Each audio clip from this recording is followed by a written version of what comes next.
नमस्कार, मैं हूं देवेंद्र कुशवाहा। न्यूज जौहर के इस खास कार्यक्रम में आज हम चर्चा करेंगे फूड इंडस्ट्री की। फूड इंडस्ट्री के बारे में जैसा कि आप जानते हैं कि पिछले साल में बढ़ती महंगाई के चलते फूड इंडस्ट्री से जुड़े प्रोडक्ट के दाम आसमान छू रहे हैं। किसानों से मिलने वाली सब्जी, गेहूं, चावल और आटा सभी रोजमर्रा की ज़रूरतों पर महंगाई की मार आम जनता झेल रही है। फूड एंड बेवरेजेज इंडस्ट्री से जुड़े लोगों को केंद्र सरकार के बजट से राहत की उम्मीद जाग उठी है।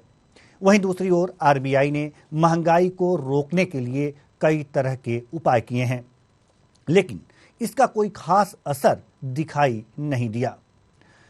जानिए इस सेक्टर को बजट से क्या उम्मीद है। तो आइए शुरू करते हैं कैसा हो बजट।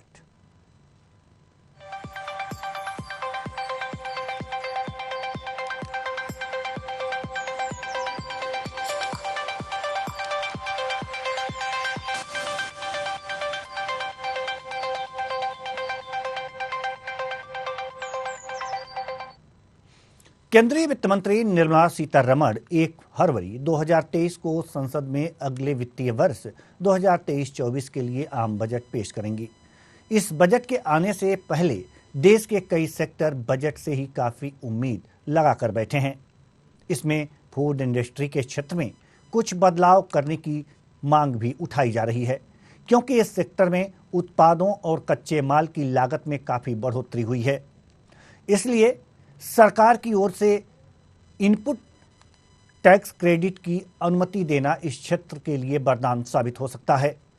एक रिपोर्ट के मुताबिक hotel and restaurant association of western India ने कई तरह की छूट की मांग की है। एसोसिएशन का मानना है कि केंद्रीय बजट में धारा 115 जेबी में छूट मिलने से काफ़ी राहत मिल सकती है। 2 साल के लिए न्यूनतम वैकल्पिक विकल्प पर कर की छूट दिए जाने की उम्मीद जताई जा रही है। उनका कहना है कि सरकार को इस ओर ध्यान देना चाहिए। आपको बता दें कि फूड एंड बेवरेजेज इंडस्ट्री क्षेत्र रणनीतिक दृष्टि से काफ़ी महत्वपूर्ण है।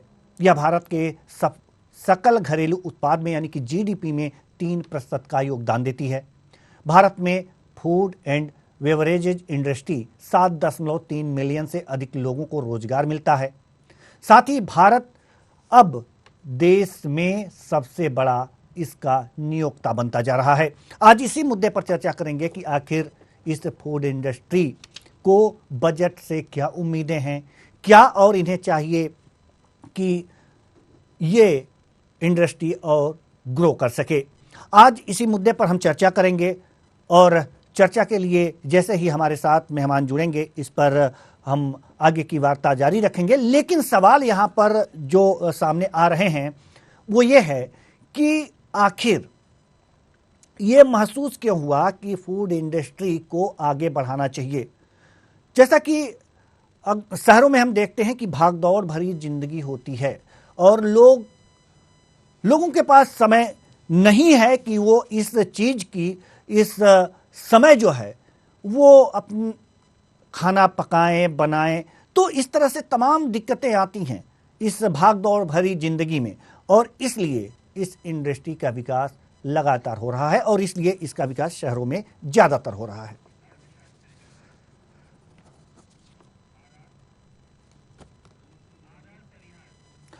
इस मुद्दे पर चर्चा के लिए हमारे साथ आर परिहार जो अर्थशास्त्री हैं हमारे साथ जुड़ चुके हैं। बहुत बहुत स्वागत है आपका हमारे इस कार्यक्रम में। चर्चा की शुरुआत करते हैं फूड इंडस्ट्री के बारे में। आपसे सबसे पहला सवाल हम यही लेंगे कि भारत में फूड इंडस्ट्री ग्रो कर रही है। वास्तव में आज जो बजट अब पेश होने वाला है 2023-24 का, इसमें आखिर क्या प्रावधान सरकार को करने चाहिए कि इसके जो ग्रोथ में तेजी आ सके।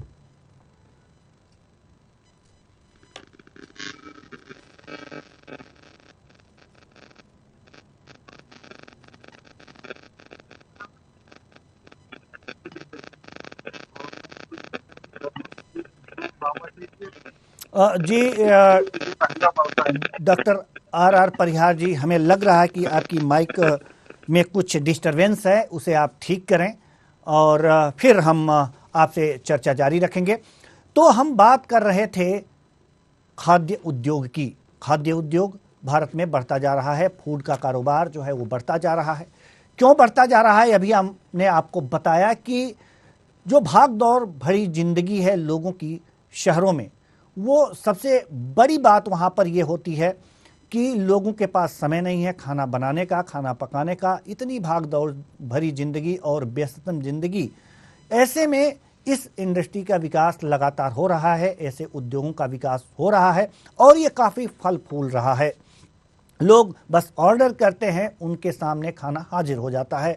तो ऐसे में सवाल उठता है कि इस जो ये इंडस्ट्री है भारत के लिए एक तरह से वरदान साबित हो रही है। जैसा कि अभी आपको मैंने बताया कि सकल घरेलू उत्पाद में इसका योगदान 3% है, जो बड़ी बात है। अभी इसे भारत के लिए नया कहा जा सकता है, क्योंकि इस समय जो है, इस समय जो भारत है, इसमें इसकी ज़्यादा से ज़्यादा जो है मांग बढ़ती जा रही है। हमारे साथ AL द्विवेदी जो वरिष्ठ पत्रकार हैं, ये भी जुड़ चुके हैं। बहुत बहुत स्वागत है आपका हमारे इस कार्यक्रम में। चर्चा की शुरुआत तो हम अर्थशास्त्री परिहार जी से कर चुके हैं। सवाल हमारा, अगर जो आप पूरी तरह से पहले सुन चुके हों तो उसका आप जवाब देने का प्रयास करें, क्योंकि आपकी आवाज़ उस समय नहीं आ रही थी। परिहार जी। जी जी सर, जी सर।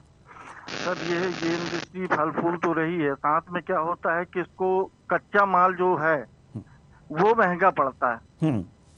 कच्चा माल क्योंकि किसान इसको देता है, तो जिस तरीके से वेयर हाउस हमने बनाया है, तो ये बड़े शहरों में छोटे छोटे तहसील स्तर पर वेयर हाउस हो जाए, जिससे कि जो किसान का फल है, सब्जियां हैं, वो वेस्टेज हो जाती हैं क्योंकि मौसमी रहती हैं।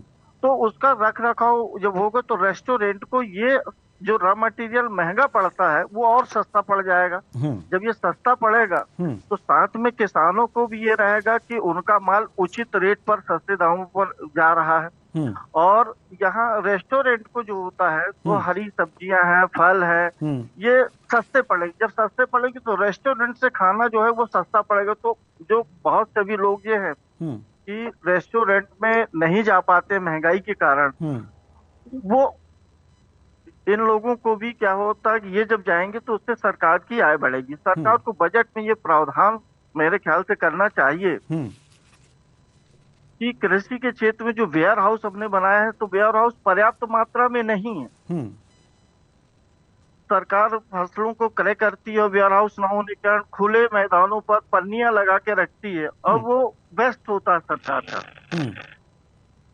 अब किसानों को ये छोटे छोटे यदि हम वेयर हाउस बना के दे दें, उसी स्तर पर तहसील स्तर पर यदि बनाए, तो वो अपनी फसलों को रख सकते हैं, उसको उचित मूल्य भी मिल सकता है और किसानों को भी फायदा मिलेगा। और जो रेस्टोरेंट है या होटलें हैं, इनको कच्चा माल सस्ते दामों पर प्राप्त हो जाएगा। बिल्कुल सही बात आपने कही परिहार जी। इनकम और बढ़ेगी, क्योंकि सही बात आपने कही कि अगर जो वेयर हाउस छोटे स्तर पर किसानों के पास अगर जो हों तो अपने फसलों का रखरखाव कर सकेंगे, इससे वेस्ट नहीं होगा, यानी कि ख़राब नहीं होंगे फसल, और वो जो है जब ज़्यादा मात्रा में अनाज उपलब्ध होगा तो ये सस्ते जाएंगे। सवाल यहाँ ये भी देखा जा रहा है कि अगर जो उत्पादन ज़्यादा होता है तो दिक्कत ये होती है कि सामान के दाम गिर जाते हैं। जैसा कि आप कह रहे हैं कि अगर जो वेयर हाउस बना करके वेस्टेज को रोका जाएगा तो जो अनाज है उसके दाम तो गिर जाएंगे, फिर तो नुकसान हो सकता है किसानों को। तो किसानों को इस नुकसान से बचाने के लिए आखिर क्या उपाय है? अगर वेयर हाउस बनते हैं, उसमें रखरखाव करते हैं, अपना अनाज रखते हैं, तो पर्याप्त मात्रा में अगर जो सड़न नहीं होगा, वेस्ट नहीं होगा, तो दिक्कत तो अनाज पर्याप्त मात्रा में होगा। और ऐसे में ये भी खतरा है कि उनके दाम गिर जाएं। नहीं सर, क्या होता है कि जब फसल आती है तो किसानों को रेट उचित नहीं मिल पाता, वो सस्ते दामों पर वो बेचते हैं। जब यदि वेयर हाउस रहेंगे तो खराब भी नहीं होगा, जैसे जैसे रेट बढ़ेंगे तो किसानों को उसका फायदा मिलेगा। अभी जैसे फल है शीघ्र नष्ट होने, जल्दी खराब हो जाते हैं, उनके कोई वेयर हाउस नहीं है, उसकी कोई स्टोरेज नहीं है, कोल्ड स्टोरेज नहीं है। टमाटर अगर हम ये देखते हैं कि 2 रुपए 3 रुपए किलो बिकता है, क्योंकि उसके स्टोरेज नहीं है, तो किसान को तो मिल नहीं पाता है। तो यदि ऐसी कोई व्यवस्था बजट में हो कि उनके कोल्ड स्टोर क्षेत्रीय आधार पर हो, जो क्षेत्रीय सब्जियां हैं वो वहां पर हम उनको स्टोरेज रख सकते हैं, तो लंबे समय तक वो चल सकती हैं जी। तो किसानों को भी क्या होता है कि उचित रेट मिलेगा, और समय समय पर रेस्टोरेंट को भी वो सप्लाई होते रहेगा, तो एकदम से रेट नहीं बढ़ेगा। जब प्रोडक्शन बहुत कम हो जाता है या नहीं रहता है तो रेस्टोरेंट को वही सब्जियां बहुत महंगी दामों पर मिलती हैं, तो रेस्टोरेंट के क्यों रेट बढ़ा देते हैं। तो जैसे हम गेहूं है, धान है, इनके लिए जो वेयर हाउस बनाए हुए हैं, उसी तरीके से भी छोटे छोटे स्तर पर हम कोल्ड स्टोरेज यदि कर दे, सरकार ऐसे कोई बजट प्रावधान करे, तो जब किसान की सब्जियां ये सुरक्षित रहेंगी, वो व्यापारी को न बेच करके अपने कोल्ड स्टोर में रखेगा, जैसे रेट बढ़ेंगे तो किसान को भी फायदा रहेगा और रेस्टोरेंट को भी इसमें रहेगा। ठीक है सर, ठीक है, हम आपके पास आएंगे। हमारे साथ वरिष्ठ पत्रकार AL द्विवेदी जी भी मौजूद हैं। जी, जैसा कि अभी परिहार जी ने कहा कि वेयर हाउस बनने चाहिए किसानों के लिए, बजट में ऐसा प्रावधान होना चाहिए। अब तक के जो बजट आए हैं फूड इंडस्ट्री को ध्यान में रखकर क्या कुछ खास काम किया गया है उन बजट में?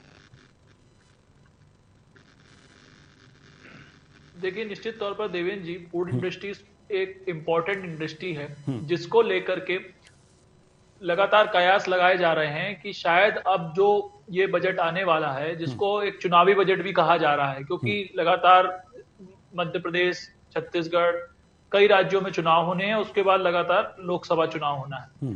तो इसको इस बजट को ऐसे स्वरूप में देखा जा रहा है कि कहीं ना कहीं food industry, real estate industry और जो अन्य इंडस्ट्री है, जैसे चाहे वह क्लॉथ इंडस्ट्री हो, अदर इंडस्ट्री जितनी भी हैं, क्योंकि इंफ्रास्ट्रक्चर इंडस्ट्री भी डाउन है और सभी इंडस्ट्री हम देख रहे हैं लगातार डाउनफॉल पे जा रही है। लेकिन एक फूड इंडस्ट्री ऐसी है जो लगातार बढ़ती है, और कहा भी जाता है कि फूड इंडस्ट्री एक ऐसी इंडस्ट्री है जिसमें लगातार लोगों को रोजगार के साधन नए नए मिलते हैं और वे अपना जीवन यापन करते हैं।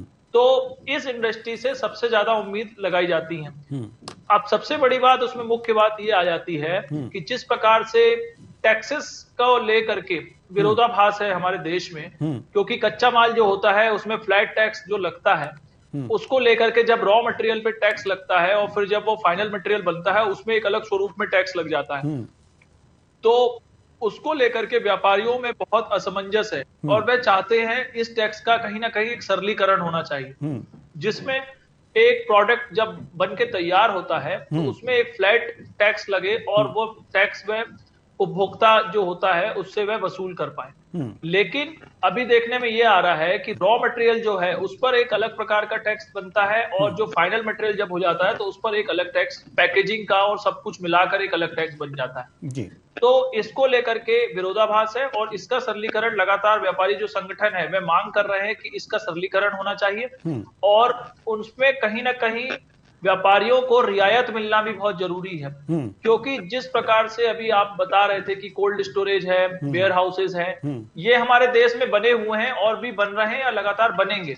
लेकिन सबसे मुख्य मुद्दा ये है कि जो रॉ मटेरियल, जैसे हमारे मित्र परिहार जी ने भी बताया कि जैसे टमाटर है, आलू है, या जो भी एक रॉ मटेरियल किसान तैयार करके मंडी में बेचता है, लेकिन वहां अपना रॉ मटेरियल जो होता है उसको स्टोरेज की वहां पर उसको क्षमता नहीं मिलने के कारण वही जो रेट होते हैं वो औने पौने दाम में बिकते हैं। और दूसरी ओर अगर इसका दूसरा पहलू देखते हैं तो कहीं ना कहीं उन प्रोडक्ट की ब्लैक मार्केटिंग भी होती है, मतलब कहीं ना कहीं मार्केट में अवेलेबल है लेकिन कोल्ड स्टोरेज और वेयर हाउस में स्टोरेज करके उसको ब्लैक मार्केट भी किया जाता है। तो इसका भी एक सरलीकरण और इस पर एक इन्वेस्टिगेशन और जांच होना आवश्यक है कि समय समय पर कि किस वेयर हाउस में कितना खाद्यान्न या कितना मटेरियल और कितनी फल और सब्जियां रखी हुई हैं और उसका किस प्रकार से उपयोग हो रहा है। तो यह एक मुख्य मुद्दा है जी। ठीक है, जैसे कि आपने टैक्स की बात की कि एक रॉ मटेरियल पर टैक्स होता है, उसके बाद जब किसी फूड को प्रोसेसिंग कर लिया जाता है, उसकी पैकेजिंग कर लिया जाता है, तो उस पर भी टैक्स होता है, तो इसका सरलीकरण होना चाहिए। जी परिहार जी, हम आपसे जानना चाहेंगे कि सरलीकरण करने में सरकार को दिक्कतें कहाँ हैं?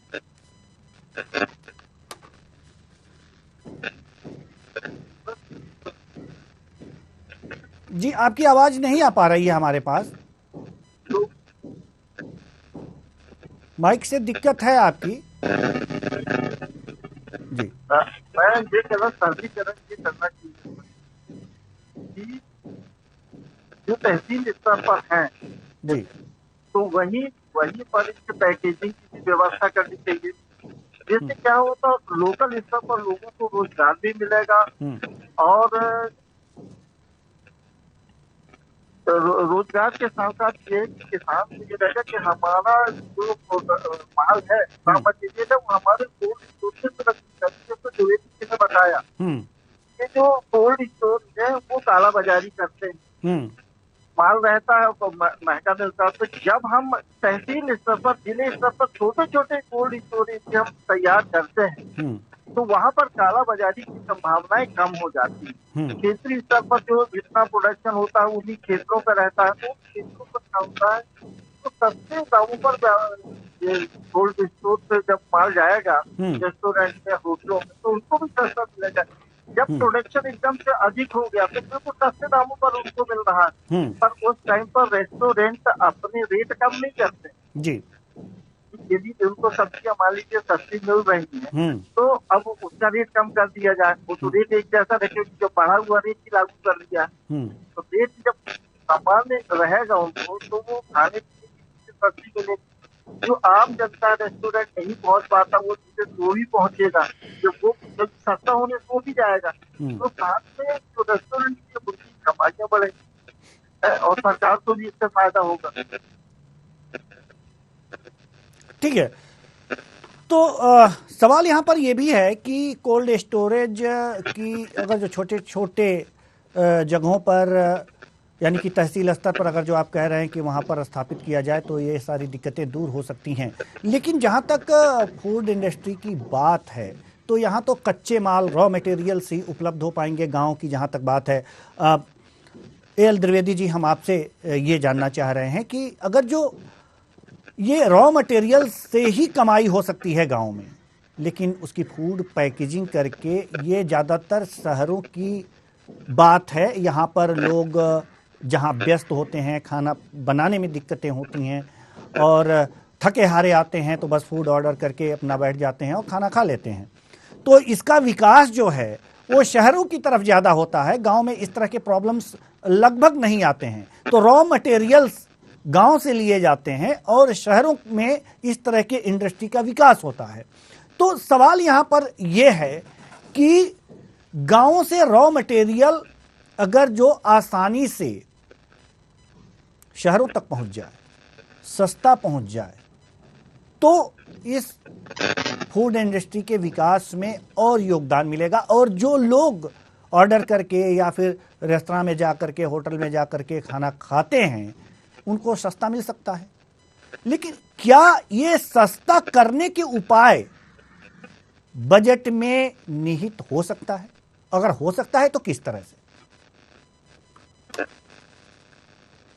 निश्चित तौर पर आपका सवाल बहुत ही महत्वपूर्ण सवाल है और विकास जो होता है, डेवलपमेंट होता है, वह कहीं ना कहीं गांव से जुड़कर होता है।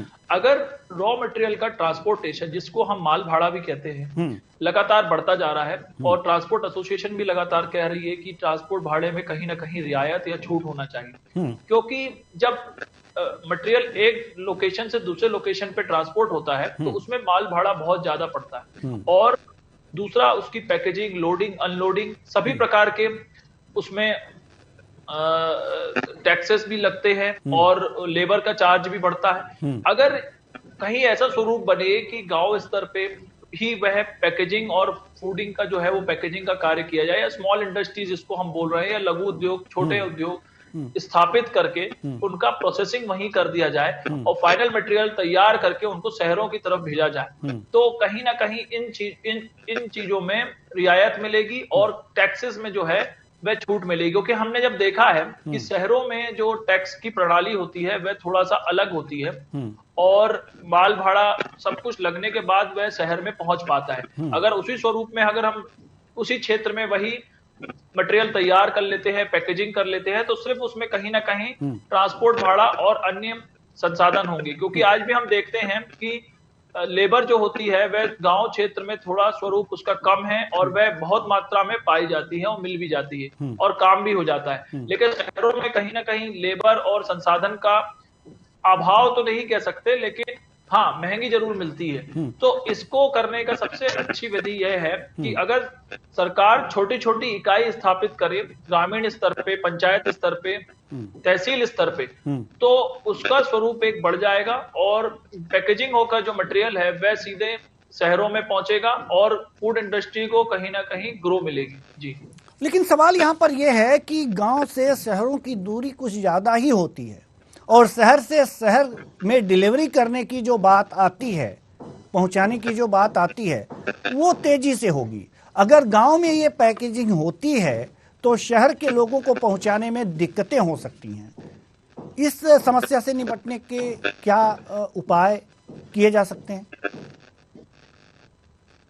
देखिए, निश्चित तौर पर जिस प्रकार से अभी ग्रामीण क्षेत्रों में विकास हुआ है और रेल कनेक्टिविटी भी कहीं आ गई है, कई जगह शहरों में बस कनेक्टिविटी भी है और लगातार लोडिंग ऑटोस भी चलते हैं, तो इसको स्वरूप ऐसा देखा जा सकता है कि जो ज्यादातर जो कस्बे और जो गांव हैं उससे जो नियरेस्ट जो जिला उनका लगता है वो अमूलतः जब हम देखते हैं तो कोई भी एक जो जिला होता है वह 100 किलोमीटर, 50 किलोमीटर, ज्यादा से ज्यादा 200 या 300 किलोमीटर के अंतर्गत एक जिला या एक गांव उससे जुड़ा हुआ होता है। तो अगर वह गांव का जो व्यापारी है या गांव की जो यूनिट है जो प्रोसेसिंग कर रही है वह अपने उस जिले तक वहां पहुंचा दे, और हमने देखा है कि मैक्सिमम जिलों में अब आपस की इंटरकनेक्टिविटी, चाहे वह बस से हो, चाहे वह ट्रेन से हो, चाहे वह एयर फ्लाइट हो, ये जिलों में एक जिले से दूसरे जिले की हो चुकी है। मैक्सिमम अगर हम बात करें बड़े शहरों, बड़े महानगरों की, छोटे महानगरों में तो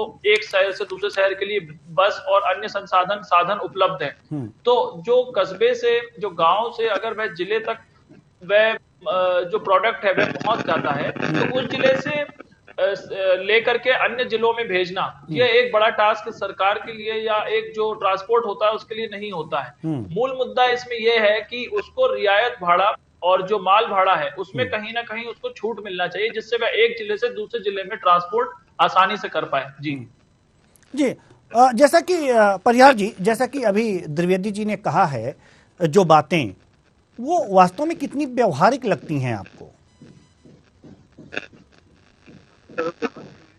आज स्तर पर हम किसी पैकेजिंग करते हैं और क्योंकि जैसे आजकल जी आपकी आवाज कट के आ रही है सर। पहला कहना यह है कि आज हर गांव जो है तो शहरों से जुड़ चुके हैं प्रधानमंत्री सड़क योजना के अंतर्गत जी। तो यदि हम वहीं पर उनकी पैकेजिंग करके और जिले स्तर पर हम जो रेस्टोरेंट जो है वहां पर यदि हम भिजवाते हैं तो हमारा ट्रांसपोर्टिंग चार्ज बचेगा। साथ में क्या होता है, लोकल स्तर पर आज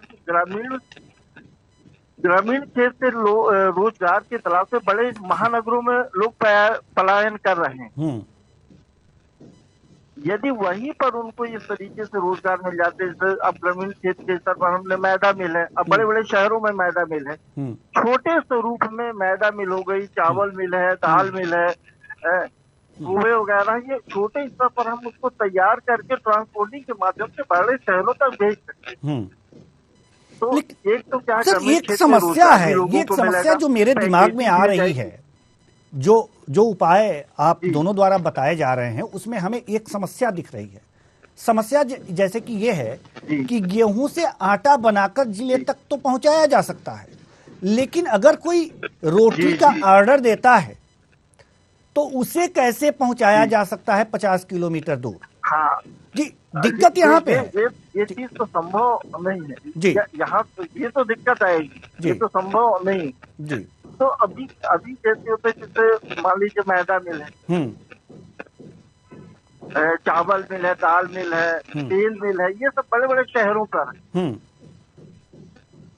अब ये जो लोकल स्तर पर हो जाएंगे, छोटे पैमाने पर हो जाएंगे, तो ये ट्रांसपोर्टिंग भी जो है ग्रामीण क्षेत्र के लोगों को रोजगार मिलेगा, ट्रांसपोर्टिंग तो वहां तक जा सकते हैं। और उन शहरों में ये होता है, उसको लेबर महंगी पड़ती है, इसलिए जैसे आटा है, आटा यदि आप ग्रामीण क्षेत्र में खरीदने जाते हैं वो सस्ता पड़ता है, वही आटा हम शहर में लेते हैं तो हमें महंगा पड़ता है। जी। तो क्या ऐसा नहीं हो सकता कि कुछ जो डेवलपमेंट होगा? जी, ऐसा नहीं हो सकता कि जैसे किसान गेहूं का उत्पादन करते हैं तो उसे आटा बना करके शहरों में भेज दें, जो जैसे धान का उत्पादन होता है, नहीं, धान का उत्पादन होता है तो उसका चावल बना करके शहरों में भेज दें, क्योंकि चावल बना करके और एक उपभोक्ता तक उसको खाना पहुंचाना गांव से शहर में बड़ा मुश्किल है। आखिर उसमें भी उसमें भी जो ढुलाई है वो होगा। तो सवाल यहाँ पर यह है कि क्या कुछ ऐसी व्यवस्था बजट में ऐसी नहीं की जा सकती कि जो किसान हैं, जो उत्पादन करते हैं, उनका रूप कन्वर्ट करके वो शहरों में भेज दें, और शहरों में ये जो फूड इंडस्ट्री विकास पर है वो वहां पर इसको तैयार करे और भेजे, तो इसमें कमी की जो गुंजाइश होगी समय की और रेट की, वो कर दी जाए। परियार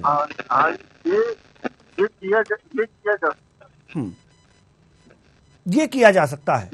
वहाँ से रॉ मटेरियल आ जाए, जहाँ पर डिमांड ज्यादा है वहाँ पर ये उन शहरों में भेज दिए जाए। ये जो बड़े महानगर, वहाँ ज्यादा आपके जो रेस्टोरेंट है होते हैं ज्यादा पैसे कितना पैसे, ये देखा जाए कि जिस शहर में ये रेस्टोरेंट पर्याप्त मात्रा में है, भागम भाग के लोगों के पास टाइम नहीं है तो ऑर्डर रेस्टोरेंट में ही देते हैं।